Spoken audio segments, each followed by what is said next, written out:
Assalamu alaikum, this is Sayyid Ahmad Kilani, and in today's video we will be discussing book exercises of unit number 7 Hubble from second year English book.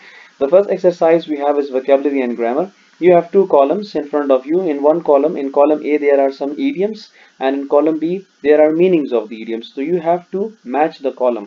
जो पहला वाला हमारे पास है to brighten up का meaning आपने ढूंढना है और उसके साथ आपने कॉलम बी में इसको मैच करना है। मैं आपके लिए आसानी ये कर देता हूँ कि मीनिंग सारे मैं आपको बताता हूँ और फिर ढूंढना आपने खुद है इनको, क्योंकि मैं अभी यहाँ पे एक एक को अगर मैच करूंगा लाइंस लगा के तो थोड़ा सा हैपहैज़र्ड मैनर में भी हो जाएगा और आपके लिए बिल्कुल स्मूथ फीडिंग होगी। तो मीनिंग्स मैं बताता हूँ, ढूंढेंगे आप, क्योंकि फिर इसी तरह से ये आपके माइंड में रहेगा, अदरवाइज इसके बाद आपको भूल जाएगा। तो टू ब्राइटन अप का मतलब है बहुत ज़्यादा खुश होना, बहुत ज़्यादा चीयरफुल होना और बहुत ज़्यादा एक्साइटेड होना। तो यहाँ पर ये निशान मैंने लगाया हुआ है, ये ब्राइटन अप को आप यहाँ से इसके साथ मैच करेंगे, टू बिकम मोर चीयरफुल। उसके बाद है to take a shine to का मतलब है किसी चीज़ के लिए लाइकिंग पैदा करना, तो उसी के नीचे बिल्कुल लिखा हुआ है to develop a liking for. फिर उसके बाद है हमारे पास to make hay when the sun shines. To make hay when the sun shine का मतलब है कि एक अपॉर्चुनिटी को बहुत ज़्यादा इस्तेमाल करना, और ये यहाँ पर तीसरा मैंने निशान लगाया हुआ है, इसके साथ आप यहाँ मैच करोगे, to make the most. Come rain और शाइन का मतलब है कि चाहे जो भी सिचुएशन हो। टू चेज रेनबो का मतलब है ऐसे अनरियलिस्टिक अप्रोच या इम्प्रैक्टिकल अप्रोच या fanciful ideas. To save for a rainy day का मतलब है किसी खास मकसद के लिए कोई चीज़ बचा के रखना, किसी खास दिन के लिए कोई चीज़ बचा के रखना। To wait for a rain drop in the drought का मतलब है, ड्रॉट कहते हैं कहत को, और इसका मतलब है कि बहुत ज़्यादा ऐसी चीज़ के पीछे पड़ना जो कि इम्पॉसिबल हो। राइट एज रेन, इसका मतलब है फिट एंड हेल्दी, ये बिल्कुल इसी के सामने लिखा हुआ है। To take a rain check का मतलब है कोई ऑफर इस ये कहकर रिफ्यूज करना कि आगे जाकर आप इसको एक्सेप्ट करेंगे, फिलहाल आपको नहीं चाहिए। Into each life some rain must fall, इसका मतलब है कि हर किसी की जिंदगी में कोई ना कोई प्रॉब्लम जो है वो आती रहती है। Into each life some rain must fall, इसमें आप इसको उसमें भी यूज कर सकते हैं, सेंटेंस में भी आप यूज कर सकते हैं कि मतलब हर किसी ने कोई ना कोई मुश्किल उसकी जिंदगी में आती है, हर कोई उसको एक्सपीरियंस करता है। To rain on someone's parade, का मतलब है कि किसी के प्लान्स को खराब करना, किसी के मंसूबों को खराब करना। उसके बाद है it never rains but it pours, इसका मतलब है कि जो मिसफॉर्चून्स हैं, यहाँ पे है two it never rains here, इसका मतलब है कि जो मिसफॉर्चून्स हैं वो ऐसा लगता है कि सारी एक साथ आ गई हैं किसी की जिंदगी में और उसको आगे बढ़ने से रोक रही है। रेनिंग कैट्स एंड डॉग्स का मतलब है बहुत ज्यादा बारिश होना। ड्राई सेल ड्राई स्पेल का मतलब है एक ऐसा पीरियड जिसमें एक इंसान को लगे कि उसको जो कामयाबी है वो बहुत कम मिली है। विंडफॉल का मतलब है बहुत ज्यादा पैसे जीत जाना जो कि अनएक्सपेक्टेड हो कहीं से। To shoot the breeze to shoot the breeze का मतलब है कि बहुत कैजुअल कन्वर्सेशन करना, किसी के साथ बहुत कैजुअल बात करना। To get wind of something, इसका मतलब है किसी के बारे में कोई अफवाह सुनना। To know which way the wind blows, इसका मतलब है कि जब इंसान को पता हो कि हालात किस तरफ मुड़ रहे हैं। To sail close to the wind का मतलब है बहुत ज्यादा कामयाब होना। To sail close to the wind या बहुत ज्यादा खुश होना। फिर है to throw caution to the wind. To throw caution का मतलब है कॉशन कहते हैं उसको जो प्रिकॉशनरी मेजर्स होते हैं, जैसे कि मोहतात रहने को कहते हैं। तो to throw caution to the wind का मतलब है बहुत ज्यादा रिस्क लेना, मतलब खतरे की परवाह ना करना। क्लाउड या स्टॉर्म ऑन द हराइजन, इसका मतलब है बहुत ज्यादा खुशी, great happiness. Then every dark cloud has a silver lining, इसको तो देख के समझ आती है कि इसका मतलब है कि हर बुरे हालात के बाद अच्छे हालात आते हैं। क्लाउड नाइन का मतलब है बहुत ज्यादा एक्सट्रीम लेवल पे खुश होना। To have your head in the clouds का मतलब है कि डे ड्रीमिंग करना या जो कुछ हो रहा है उस पर तवज्जो ना देना, या फिर जो एवरीडे वर्ल्ड से रिलेटेड जो चीजें उससे बिल्कुल बेखबर होना, या बहुत ही इम्प्रैक्टिकल आइडियाज होना। I don't have the foggiest I don't have the foggiest का मतलब है I don't have any clue, I don't have any idea. Okay, फिर हमारे पास एक्टिविटी है। ये एक्टिविटी है the syllable of the words written in capital letter is stress. दो तरह के सेलेबल्स होते हैं, एक स्ट्रेस सेलेबल्स होते हैं और एक अनस्ट्रेस सेलेबल्स होते हैं। मतलब syllable is the smallest unit of a word, मतलब एक वर्ड का सबसे स्मॉलेस्ट यूनिट जो बन सकता है उसको हम syllable कहते हैं, और ऐसे एक syllable में एक वॉल जरूरी होता है। अब उसमें कुछ स्ट्रेस होते हैं, कुछ अनस्ट्रेस होते हैं। जो कि स्ट्रेस होते हैं उसको अब पता चलता है बोलने में भी, और यहाँ पर जो कि कैपिटल में लिखे हुए ये स्ट्रेस है।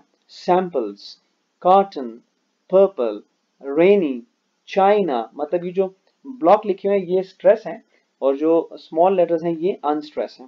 तो यहाँ पे practical pronounce this words in with stress and unstressed syllable, also verify them by consulting an authentic dictionary of pronunciation। ये आपकी सिर्फ pronunciation के लिए कि आप इसको जोर जोर से पढ़ें और फिर इसको आप वेरीफाई भी करें किसी डिक्शनरी से कि वाकई ये जो आप सिलेबल स्ट्रेस बोल रहे हैं ये स्ट्रेस है भी या नहीं। उसके बाद हमारे पास है read the following prefixes and add them to relevant words given below to make a new word. अब यहाँ पे प्रीफिक्सेस हैं और इन प्रीफिक्सेस के मीनिंग्स आपको सामने नजर आ रहे हैं। डिस का मतलब है नॉट, मिस का मतलब है रॉन्गली, अन का मतलब है नॉट, री का मतलब है अगेन, इंटर का मतलब है बिटवीन, प्री का मतलब है बिफोर, नॉन का मतलब है नॉट, सुपर का मतलब है अबव, सब का मतलब है अंडर, और एंटी का मतलब है अगेंस्ट। तो नीचे हमने इसको यहाँ पर ऐड करना है। अब यहाँ पे आपके पास पहला वर्ड है सेटिस्फाइड, तो इसके साथ हम जो प्रीफिक्सेस हैं उसमें से क्या लगा सकते हैं, उसमें हम लगाएंगे डिस। तो ये डिस जब लगा देंगे तो ये बन जाएगा डिससेटिस्फाइड, मीनिंग इसका आ जाएगा नॉट सेटिस्फाइड। स्पेल, स्पेल के साथ हम क्या लगा सकते हैं, स्पेल के साथ हम लगाएंगे मिस स्पेल लगा सकते हैं, स्पेलिंग जो गलत होती है उसको मिस स्पेल के मिस स्पेल लगाएंगे। फिर है एक्सेप्टेबल, इसके साथ हम लगाएंगे अन, तो ये हो जाएगा अनएक्सेप्टेबल। फिर है इलेक्शन, ये हो जाएगा री इलेक्शन। फिर है रिलेटेड, ये हो जाएगा इंटर रिलेटेड। पे है, पे के साथ आप प्री पे भी कर सकते हैं। सेंस है, तो सेंस के साथ आप नॉन सेंस कर सकते हैं। स्क्रिप्ट है तो ये सुपर स्क्रिप्ट हो सकता है। मर्ज है तो ये सब मर्ज हो सकता है, और बैक्टीरियल है तो ये एंटी बैक्टीरियल हो सकता है। फिर आगे आपने इसके मीनिंग्स लिखने हैं। फिर है combine the following sentences by placing nouns and noun phrase in apposition. Apposition का मतलब है जो कि डायरेक्टली रिलेटेड हो, या ग्रामर में एपोजिशन जो है उसको कहते हैं कि एक चीज जो कि प्रॉपर जगह पर आए। तो नाउन एंड नाउन फ्रेजेस को कि इनको हमने एपोजिशन में लिखना है, मतलब ऐसी जगह पे लिखना है कि जो ये अपनी सही जगहों पर हम लाएं। अब ये हमारे पास दो सेंटेंसेस हैं, ये यहाँ पे फुल स्टॉप है। The first prime minister of Pakistan was assassinated in 1951, full stop, he was Liaquat Ali Khan. अब हमने ये जो ही वाज लियाकत अली खान है इसको हमने ये ऊपर वाले सेंटेंस के साथ ऐसे ऐड करना है कि ये एक सेंटेंस बन जाए और इसकी जो प्रॉपर जगह है वहां पर इसको मिल जाए। फॉर एग्जाम्पल मैं एक करता हूँ तो आपको समझ आ जाएगी। तो ये अब दो अलग अलग हैं, तो हमने इसको एक बनाने के लिए क्या करेंगे, हम कहेंगे the first prime minister of Pakistan. अब यहाँ पाकिस्तान के बाद हम लियाकत अली खान को लेंगे। The first prime minister of Pakistan Liaquat Ali Khan was assassinated in 1951। तो ये हमारे पास एक सेंटेंस बन जाएगा। दूसरा, the river Indus annual flow is about 243 cubic kilometres. तो ये हमारे, और नीचे है it is the longest river of Pakistan. तो हम ये लिखेंगे the longest river of Pakistan, the river Indus annual flow is about 243 cubic kilometres. Ustad Ahmad Lahori was the chief architect of Taj Mahal in Agra, India. He hailed from Lahore. Hailed का मतलब है belong करना। तो इसके साथ हम इसको कह सकते हैं कि उस्ताद Ahmad Lahori hailed from Lahore was the chief architect of Taj Mahal in Agra, India. John Kennedy was known for his eloquent and inspirational speeches. He was a popular US president. तो हम लिखेंगे popular US president John Kennedy was known for his eloquent and inspirational speeches. The first country to recognize Pakistan is the Islamic Republic of Iran. It's our neighboring country. Our neighboring country, Iran, was the first country to recognize Pakistan. हम इसको ऐसे लिख सकते हैं. My uncle's car is the envy of my friend. It is a sporty red convertible with bucket seats. तो इसके साथ आप लिख सकते हैं कि my uncle's car, और my uncle's car के बाद आप लिख सकते हो कि sporty red convertible with bucket seats is the envy of my friends. The chief surgeon took his daughter on a hospital tour. He is an expert in an organ transplant procedure. The chief surgeon, expert in organ transplant procedure, took his daughter on a hospital tour. फिर है हमारे पास the problem delayed the entire program. It was that you did not come on time. The problem of the problem that you did not come on time delayed the program. इसको हम इस तरह कर देंगे और फिर होगा the worry troubles me too much. It is who we should invite. फिर होगा the worry that who we should invite troubles me too much. Hamad is very dear to me. He is my younger brother. My younger brother Hammad is very dear to me, इसको हम इस तरह करेंगे। I hope it's clear. और उसके बाद आपके पास है नाउन क्लॉज। नाउन क्लॉजेज और डिपेंडेंट क्लॉज। एक बात मैं आपको बताऊं कि जो नाउन क्लॉज हैं या एडजेक्टिव क्लॉज हैं या एडवर्ब क्लॉज हैं, ये सारे क्लॉजेज जो होते हैं वो हमेशा डिपेंडेंट होते हैं, ये मेन क्लॉज पे डिपेंड करते हैं, they can not stand alone. और नाउन क्लॉज और dependent clauses that can replace any noun in the sentence. ये सब्जेक्ट को रिप्लेस कर सकते हैं, ऑब्जेक्ट को रिप्लेस कर सकते हैं, सब्जेक्ट कॉम्प्लीमेंट को रिप्लेस कर सकते हैं। In all there are 5 different functions that a noun clause can serve. Noun clause 5 functions play कर सकता है। वो सब्जेक्ट का फंक्शन भी प्ले कर सकता है स्टार्ट में आके, वो डायरेक्ट ऑब्जेक्ट का फंक्शन भी प्ले कर सकता है ऑब्जेक्ट की जगह पे आके, वो इनडायरेक्ट ऑब्जेक्ट की जगह पर आके उसका फंक्शन प्ले कर सकता है, वो ऑब्जेक्ट ऑफ प्रेपोजिशन भी हो सकता है, और वो कॉम्प्लीमेंट सब्जेक्ट भी हो जाता है या सब्जेक्ट कॉम्प्लीमेंट भी हो सकता है। तो using the noun clauses given at the end complete the following sentence. अब ये आपने सेंटेंस को कंप्लीट करना है और आपने नाउन क्लॉज कहाँ से पिक करना है, वो यहाँ से पिक करना है। ये सारे नाउन क्लॉजेज हैं, ये सारे नाउन क्लॉजेज हैं, यहाँ से आपने पिक करके सेंटेंस कंप्लीट करना है। तो फर्स्ट वन हम देखते हैं, the prize will be given to. तो यहाँ पर हम देख सकते हैं कि क्या हम यहाँ से उठा सकते हैं, the prize will be given to. अब ये देखें यहाँ पर लिखा हुआ है ये whoever stands first in the class।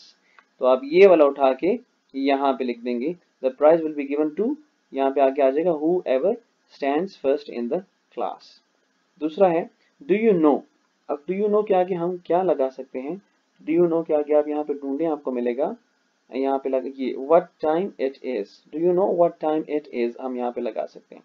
फिर number 3 I don't understand, I don't understand, और उसके आगे आप यहाँ पर कैसे इसको पूरा कर सकते हैं, ये है आप लगा सकते हैं what are you talking about, कि मुझे नहीं पता तुम किस बारे में बात कर रहे हो। Dash made his friends angry। अब Dash made his friends angry है, तो यहाँ पर हम क्या लगा सकते हैं, आप यहाँ पे लगा सकते हैं ये है what Umar said, what Umar said made his friends angry। Dash astonished her teachers, Dash astonished her teachers। तो यहाँ पर हम लगा सकते हैं, इसको आप ढूंढें, इसके आगे हम क्या ऐड कर सकते हैं। एस्टोनिश का मतलब है बहुत ज्यादा हैरान होना, ये है how the girl behaved, how the girl behaved astonished her teachers. Dash was not very agreeable, dash not, वो एग्रीएबल मतलब कि इत्तेफाक करना, तो क्या एग्रीएबल नहीं हो सकता, आप यहाँ पे ढूंढें तो यहाँ पर आपको नजर आएगा क्या आ सकता है यहाँ पे, ये है जी what Horan wrote, what Horan wrote was not very agreeable।